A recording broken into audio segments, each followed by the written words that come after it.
புரோட்டாவுக்கு ஆட்டுக்கால் பாயா எப்படி இருக்கும் நீங்க சாப்பிட்டு பார்த்துருக்கீங்களா? இன்னைக்கு நம்ம கிச்சன்ல அதான் பார்க்க போறோம். சில்வர்ல 3 லிட்டர் குக்கர் வாங்கியிருக்கேன். இதுல தான் ஆட்டுக்கால் பாயா வைக்க போறேன். ஒரு ஆட்டோட 2 காலை மட்டும் கட் பண்ணி எடுத்துக்கிட்டு 1 ஸ்பூன் இஞ்சி பூண்டு விழுது, கொஞ்சம் சால்ட் சேர்த்து தண்ணி சேர்த்து இந்த ஆட்டுக்காலை நல்லா வேக வச்சுக்கலாம். மசாலா வறுத்து அரைக்கணும். ஒரு சின்ன பீஸ் பட்டை, 1 கிராம், 1 ஏலக்காய், 1/4 டீஸ்பூன் முழு மிளகு, 1/4 டீஸ்பூன் முழு சோம்பு, 1/4 டீஸ்பூன் முழு ஜீரகம், 1/4 டீஸ்பூன் கசகசா, ஒரு 5 முந்திரி பருப்பு, 1/2 ஸ்பூன் பொட்டுக்கல்ல, கையளவு தேங்காய் பூ சேர்த்து காரத்துக்கு 2 பச்சை மிளகாய். இது எல்லாமே கொஞ்சம் கலர் சேஞ்ச் ஆகிற வரையும் நல்லா வதக்கிட்டு இதுல கொஞ்சமா தண்ணி ஊற்றி மிக்ஸி ஜாடியில் இந்த மாதிரி மை அரைச்சிட்டு வந்தாச்சு. இப்போ மசாலா ரெடி ஆயிடுச்சு. இப்போ தாளிக்க ஆரம்பிச்சிடலாம்.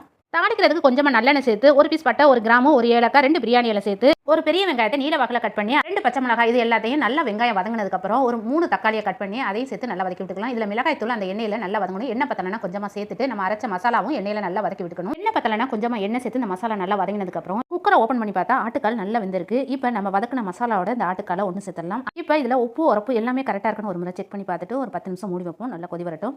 ஆட்டுக்கால் பாயால இன்னொரு விதம் இருக்கு. அதுல வேற விதமான மசாலா